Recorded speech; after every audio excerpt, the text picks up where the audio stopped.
Hey, everybody. Thanks for checking in to our latest TDR Small Cap Sunday podcast. We're back at it here tonight to highlight 5 new companies, including an AI tech consulting company, a cybersecurity company, a resource company, and for all you viewers out there that like us here at TDR, not one, but 2 cannabis companies. We're going to highlight 2 of them, including a multi-state operator that we believe has some big upside potential here in the near term. Who is it? Well, let's find out and welcome in TDR, lead financial writer and analyst, Bill McNarland. Good to see you. How are things? And I know we were off last week, but good to see you. I know you were down in Mexico, had a good time, but man, oh man, is it hotter here in Canada than it is down south? I cannot believe I how think so. humid it is Actually, right it now. was I was in Los Angeles earlier in the week, and it was so cold.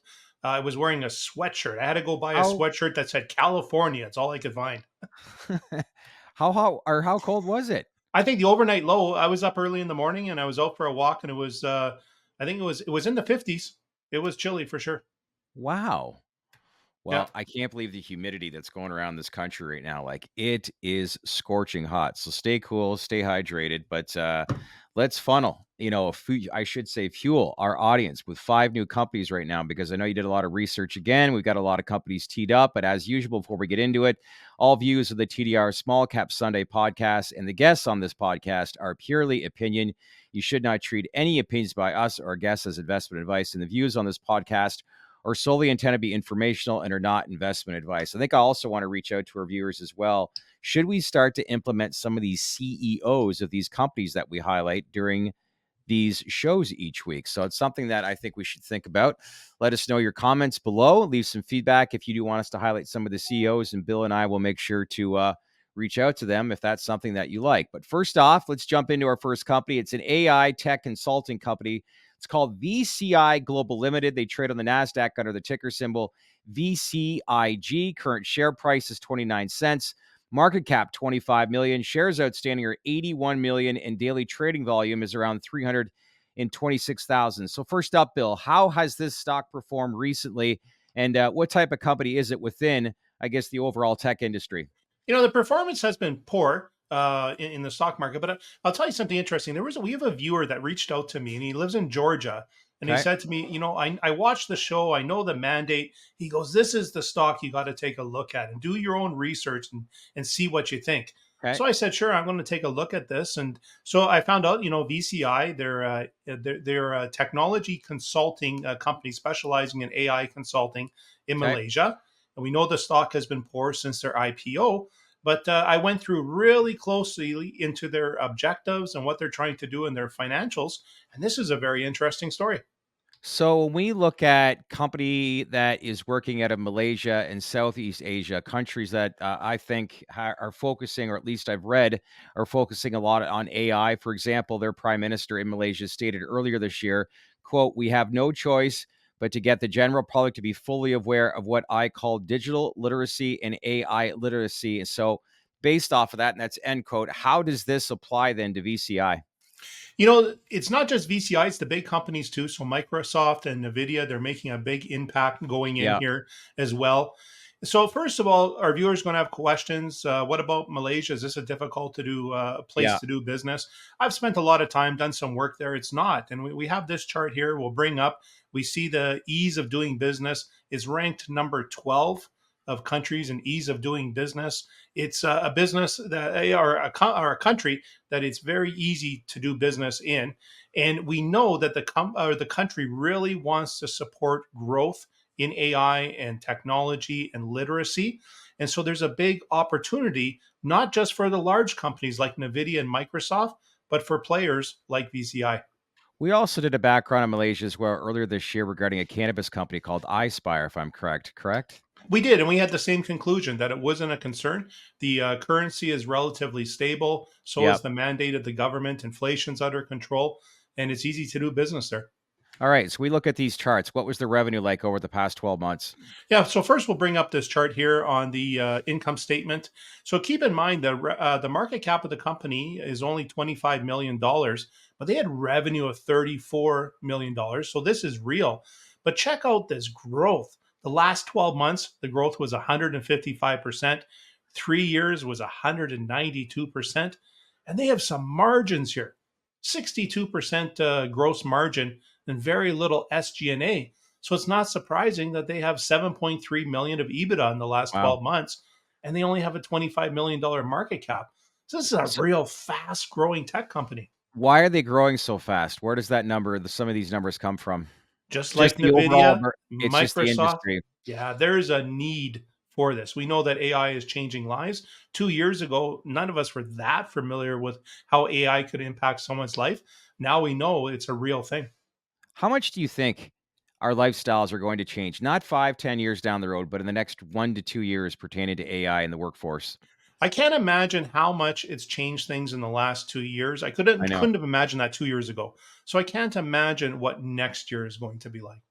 Yeah, ChatGPT kinda changed and opened up a lot of people's eyes as far as, it going mainstream, but now I was actually at an AI conference in Toronto, Canada, back in June, and mind-blowing some of the things that you can incorporate and, just the money that can be raised if you can visually draw something up for people to see, understand what it is, walking through different facilities, having naming rights on stuff. There was one company in particular that couldn't raise a single dollar. And in the end, once they actually went that route, they were able to raise over $60 million, which is crazy to think of how this is going to affect, obviously, the day to day workforce moving forward. All right, let's now move to, as you mentioned, gross margin.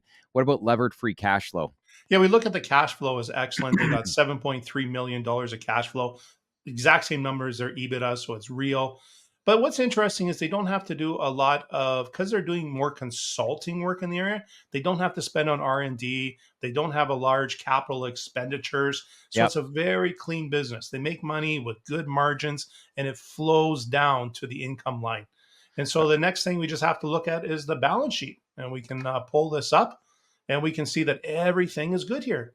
Yeah. They got working capital of 6.7 million, very reasonable amount of debt, 36% liabilities to assets.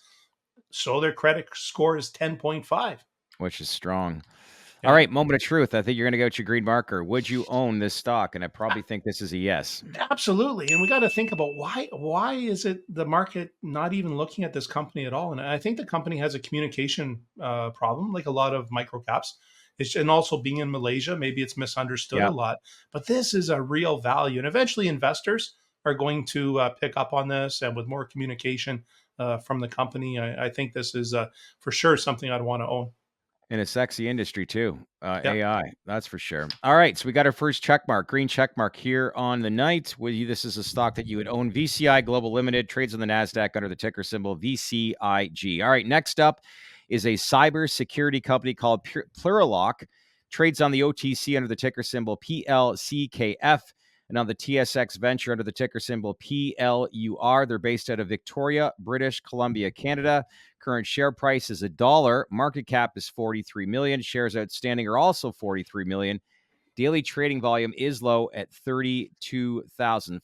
So first up, again, tell me more about how this stock has performed and really what you've learned about this company. Well, this stock has done well. We'll see the chart here in the last year. They had quite a bit of a rally there. I'm going to put a date in the chart. You see, Okay. January 8th, it was 65 cents. And we see that it rallied up to a dollar Wow. 50. But let's look at the next chart here. This is an image of an article we wrote on the TDR website on There you go. January 8th when it was 65 cents, saying that this was something to pay attention to. Well And done. I was so going to we highlight can that. see that it did. So So, the stock's done well. so by the time you posted that story back in January to now, like what have you learned so far or since then, since the story originally went out? Well, cybersecurity concerns aren't going away. Well, we know that Exactly. it's getting worse every day, and so this they made a lot of progress this year on their balance sheet with an announcement that they had last week. They continue to have some amazing clients as well, new clients as well. So this is a very interesting story to look more in depth in. So when we look at some of these stories and news that have come out, they work actually with various government entities. So how does that work, and how are they? I guess maybe based on some of the news, was it outlined and how they're working with some of these government agencies? Yeah, so just to understand, we'll just put up a chart here of their customers that we Yep, took off their website. Look at these customers. They have NASA, U.S. Navy, U.S. massive. Army, U.S. Marine Corps. These organizations have cybersecurity concerns. Yeah. And this is a company, and it's very difficult to get government contracts. No You have to kidding. go through a huge vetting process. And you can imagine the concerns of these organizations when potentially they're dealing with an organization that has more knowledge of this area than theirs. So they want to be very careful of what information they're going through and the confidentiality.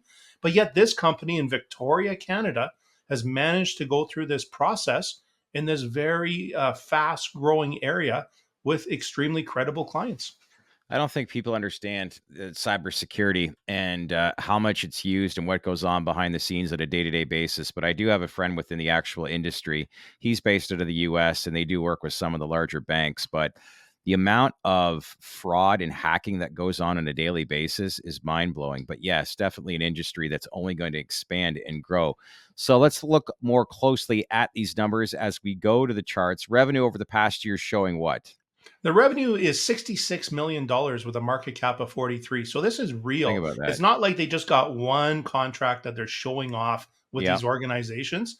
They have a lot of contracts. Now we notice the growth has been a little bit choppy, but overall it's been huge. Their 5-year CAGR has been 155% growth a year, the Yeah. 3-year 427.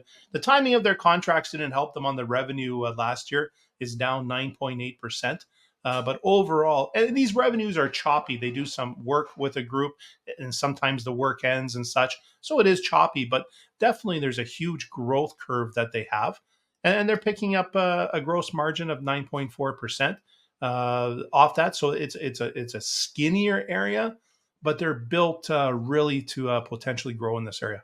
But their contracts are diversified, which actually is good. Yeah, but yeah, and Okay. just amazing groups.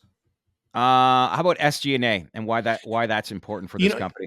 the SG&D is 17.3, and this is an area that we'd like to see drop a bit, but they do Yeah. have to go out and make a name for themselves and get out there and, Yep. and find these. Because remember, this includes, employees that they would hire for business development and such.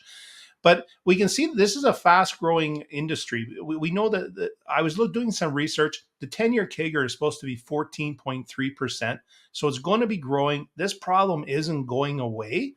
So as long as a company like this is fast growing, as long as they can manage their working capital and their balance sheet, this is a very interesting story. Okay. Levered free cash flow along with R&D spending. What'd you find? Yeah, so they have a negative leverage free cash flow of $4.5 million, Okay. and part of that is because they're spending in R&D, and that's fine. But we can see here's a business that's not quite cash flow positive. So we'll spend a little bit of time and look at their balance sheet and their recent news now to see what we can find out here. All right. What'd we see? So we see the balance sheet here.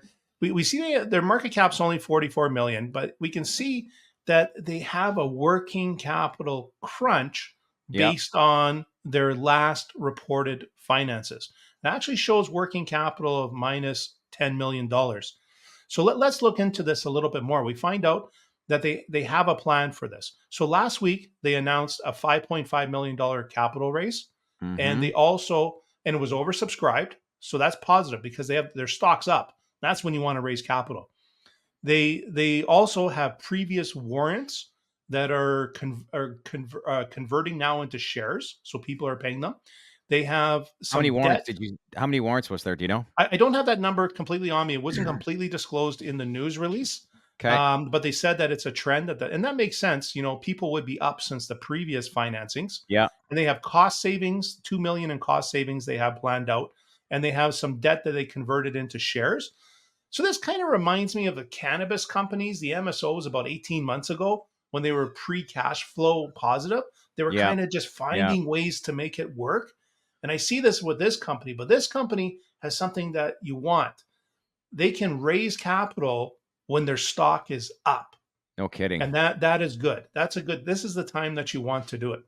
Okay. Moment of truth. Sounds like another green marker check. Would you own this stock? I would. And what's so interesting is people are always worried about dilution. So am I as an investor. Of course. But what's interesting is the stock sold off after they announced the dilution. It was down about 20% on the week, but the company only diluted 10%, and it de-risked the company. So I thought, as an investor, I would rather buy when it's down 20%, even though it's diluted 10, and it's de-risked because I know that they have the capital now for their working capital. So this was an interesting time, and this is a lesson I've learned over and over again. This is great to know, learn. Look, Yeah. yeah, look after companies dilute. What's the net result? And it's the Yeah. same thing with dividend cuts. When a company announces a dividend cut, you want to see how much has it fallen compared to how much you've lost in your share of the pie, and how much has actually de-risked the company. So there's a lesson here for investors. Well said. And don't chase a share price, and timing is everything, correct? Yeah, for sure. You're right. All right. So we got 2 green check marks so far out of our 5 companies, and on to company number 3. And it's the first of 2 cannabis companies here tonight. It's a company called Cannara Biotech, based out of Montreal, Quebec. Current share price 57 cents. Market cap's 50 million. Shares outstanding are 90 million. But daily trading volume only $2,800 on average per day. So why do you think this company is going unnoticed? And why, in return, has it grabbed your attention? I think a lot of cannabis companies in Canada, people aren't interested in looking at because it had a huge run up and it's come down. So I think that's part of the reason that it's down. And also, Canada is a very competitive area for a cannabis company to be in. Very. But this is in it. I thought, this is quite interesting. It took. I hadn't followed this company that much before, and I it haven't either. surprised me. Yeah, when I started to look at what they're actually doing, they're based in Montreal, Quebec. They have 2 mega facilities in Quebec, over 1.6 million feet of growing area. If you're not familiar with that number, that's like 10 Walmart super centers of indoor growing. But they have interesting distribution. They're a multi-provincial operator, I guess we would call it. They're in Quebec, Ontario, Saskatchewan, Alberta, BC, and Manitoba, and they're increasing that distribution. So I wanted to step back and learn more about this company. So when we look at the total addressable market in the Canadian cannabis landscape, I think it's supposed to hit a little over 5 billion US this year, is it not? Yeah, we can pretty well call it California, and Okay, the population in Canada is similar to California, and it shares a lot of similarities. It's a very competitive market. extremely. So the CAGR going forward in growth is only 3.17% in Canada. Yep. So you have to be a company that has better execution and price efficiency compared to your peers to do well. So that's what we'll be looking at when we look at this company. And that's putting it mildly when you think about Yeah. the Canadian cannabis landscape. A lot of things we learned, obviously, 6, 7 years ago, but we actually interviewed the CEO of Tilray Brands, Irwin Simon, this week. And one of the things I learned about them is they're just not a Canadian LP anymore. They're actually a lifestyle company. They've gone into beverage, they've gone into all kinds of various things, which you really have to, I think, during these times, especially if legalization in the US is still years out. But interesting story to say the least regarding this company. So saying that, let's go to the charts. What did the revenue from last year show, along with their growth over that same time period? So this revenue is significant. In the last 12 months, they had $76 million of revenue. But look at this growth. Remember, the CAGR of the industry is growing around 3%. Last year, they were 51. 3 years, 181. 5 years, 131. This company is growing. So why Uh, does no one know about this company? That's crazy. Yeah, I don't know. It was something that I was excited to learn about, and I think our audience is going to be interested. The Yeah. gross margins, Canada is more competitive. They're not going to get to that 50% Yeah. number Yeah. that we look for in the US. It's 37.9, but their SG&A is under control. It's only 23.5. So they're very careful in the amount that they're spending to create this brand, even though they're across so many provinces. They had an EBITDA of 14.3 I million was just going to and say that. real net income of 5.3. Don't see a lot of EBITDA at this early stage of the game in the cannabis space. There's few, but Oh, not many. yeah. All right, let's look at their balance sheet. What's their current assets, and do they have what's their working capital currently look like? Yeah, so their current assets compared to liabilities, current assets was 62 million. The current liabilities was 26, so it brought their working capital to 36. So that's pretty close to their Yeah. market cap of 50 million. And they have a breakup value of 81 million that's already been depreciated in value. So that's a very conservative balance sheet that they have. All right, levered free cash flow. And one final number to review when it comes to expansion. What's their capex look like? Yeah, so they have 1.5 million of leverage free cash flow. The capex here is 8.7 million. When you compare that to the market cap of $50 million, Yeah, they're reinvesting big heavily time. in this business. Yeah. So imagine what that's going to do to the future revenue that they're plowing it all back into the business. So this was very interesting to look at. Okay. So, moment of truth. Would you own the stock? Absolutely. You can buy it at less than Okay. its breakup value. It's not bleeding. It has excess cash flow, and the cash flows tax efficiently being driven back into the business. This is a story to watch for sure. Got to reach out to these people and learn more about it. Another company that we're going to highlight next week, MTL Cannabis. You did a great story on them this week. Revenues of over $83 million. Was not familiar with who they were, but if you have got a chance, make sure to log on to thedalesreport.com. You did a great story this week pertaining to them and their latest earnings. But yes, the perception of the Canadian cannabis landscape need to look a little bit further because there's some real dollars being produced by people with execution and efficiency because that's the time and age that we're now within this market, right? Yeah, it's tough to be in the Canadian market, and the companies that are Yeah, doing well, it says something about their management. it really does. All right, 3 down, 2 to go. Next up is a resource company. It's called Aton Resources. They're out of Vancouver, British Columbia. Current share price 20 cents, market cap 25.5 million. Shares outstanding is 127 million and daily trading volume 9,000. So again, how has this stock performed recently? Why does it interest you? And why do many people find this company it goes unnoticed? Are there some alarm bells that we should be aware of? Yeah, so let's bring up the chart. Nothing's really happened with the chart. It's just kind of bounced around. It a year ago was at 20 cents. Today it's at 20 cents. It was moving around. They're in Egypt, trying to work on mining. Okay. They're the first international company to come into Egypt in 19 years to get a gold mining license. So that's something unique.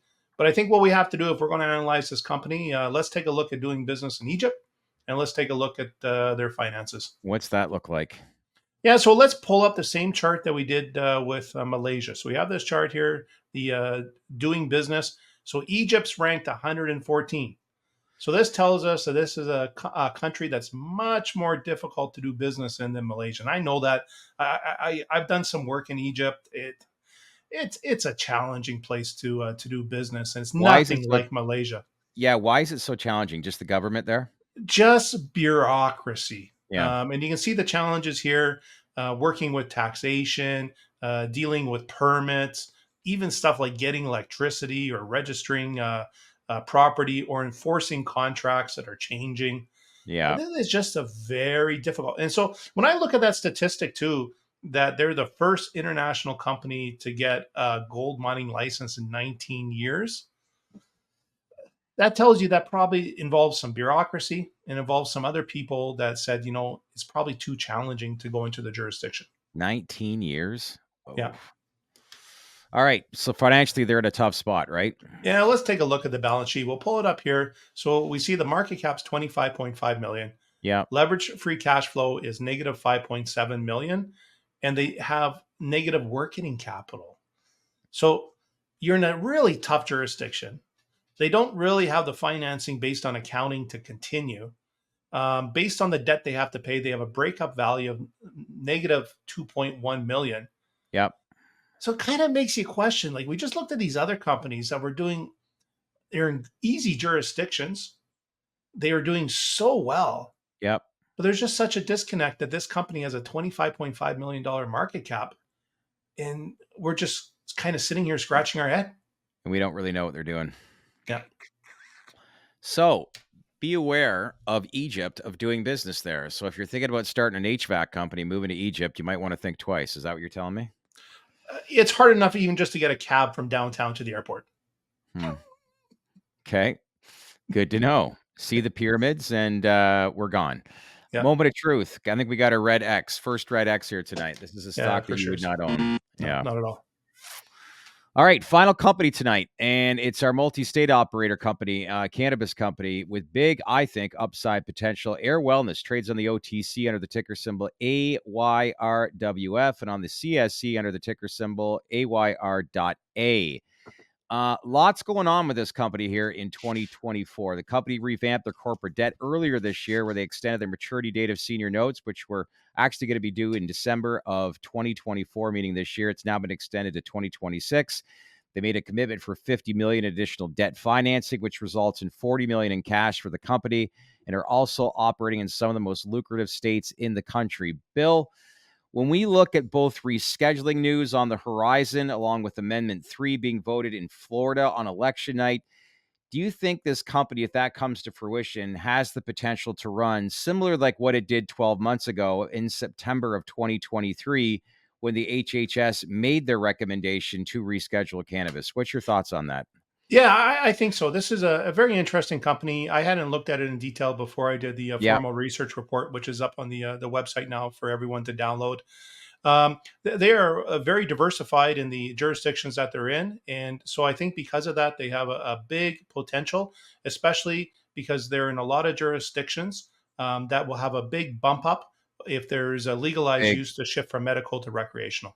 Yeah, we did learn something interesting this week with an interview with Boris Jordan, chairman of Curaleaf, that in the event we saw or see a Kamala Harris presidency and rescheduling doesn't get announced, we're probably looking at probably 2 to 3 years of research and real hard data that has to be produced before any conversation does begin regarding descheduling and full on federal legalization. So it looks like a second term, if Kamala were to be reelected, that's probably the earliest that you could see federal legalization. But among other things, we always talk about rescheduling and safe banking, and that would be obviously some big opportunities for companies like Ayr. But like we do each week with our final cannabis pick of the show, we walk people through 7 questions to better understand where this company currently sits. So let's begin. First, revenue growth. What are we seeing?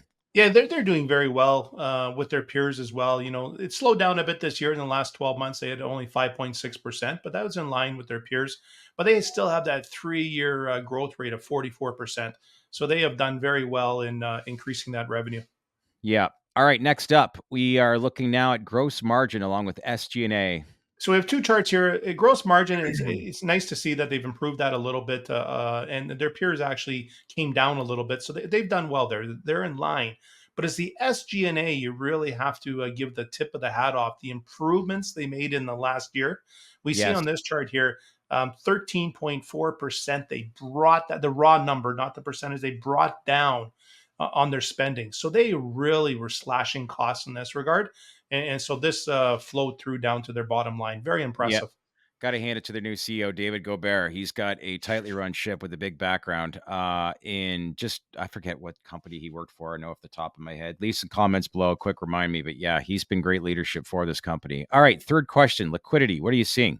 And their liquidity is strong. There's no concerns here. They're above the benchmark of their peers. So this is our first clue when we're looking at their balance sheet. We can see that their liquidity is strong.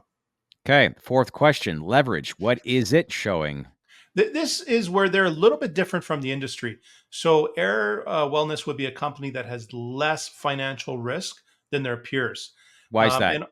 And they just simply they have 58% of debt or total liabilities compared to assets, and also they're not growing that like the majority of their peers. So they would be overall more conservative when it comes to the amount of financial risk that they're taking to drive that revenue.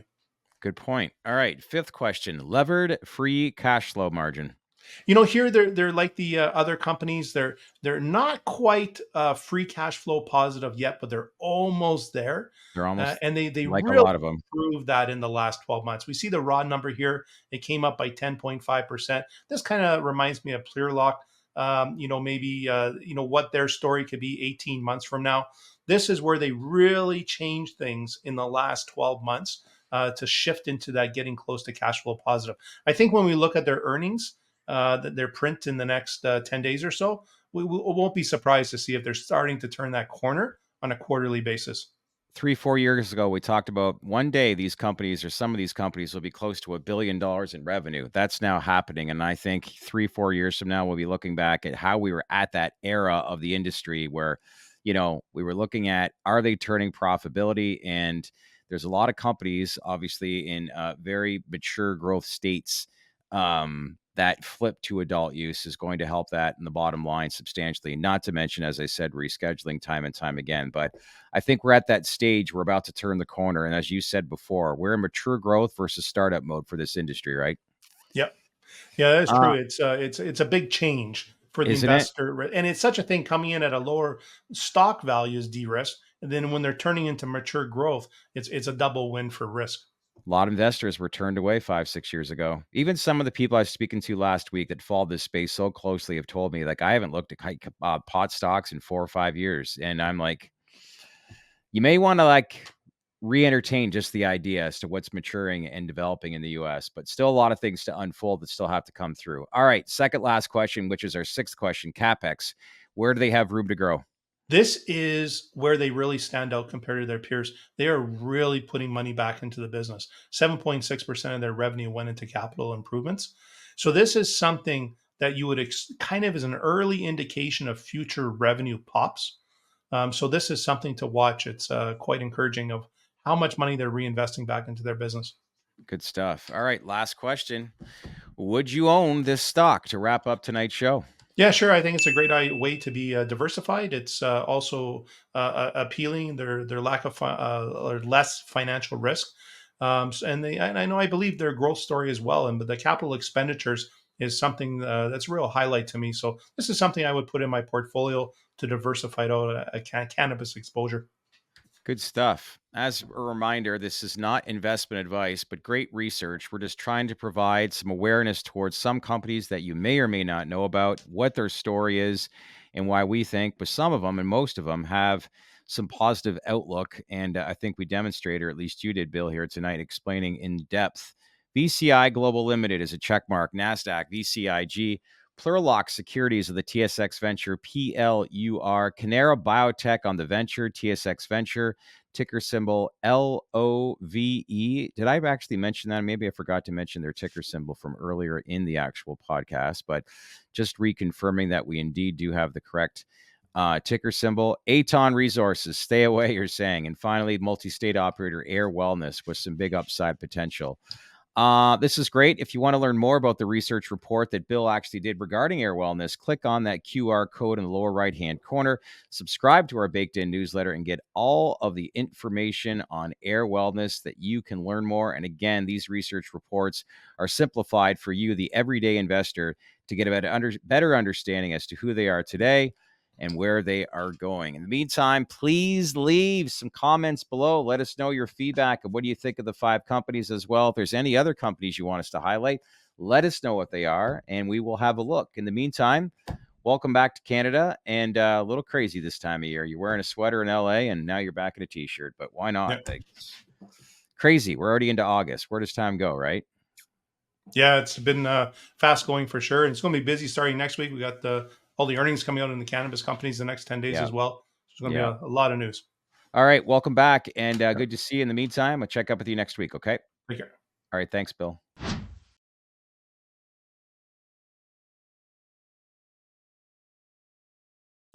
Hey, everyone. Thanks again for watching. Hey, we're humming along, and it's all because of you and the audience and community that we're building. So again, make sure to smash on that like button and leave lots of comments. Who do we have up next? You let us know. Who should we interview? What companies? Is there anything you like? Is there anything we're missing? We're all here for you. Let's get on with each other and build this community for all of us to benefit. As usual, don't forget to subscribe to our channel, because in the end, we wouldn't be here without you. Thanks again, everyone.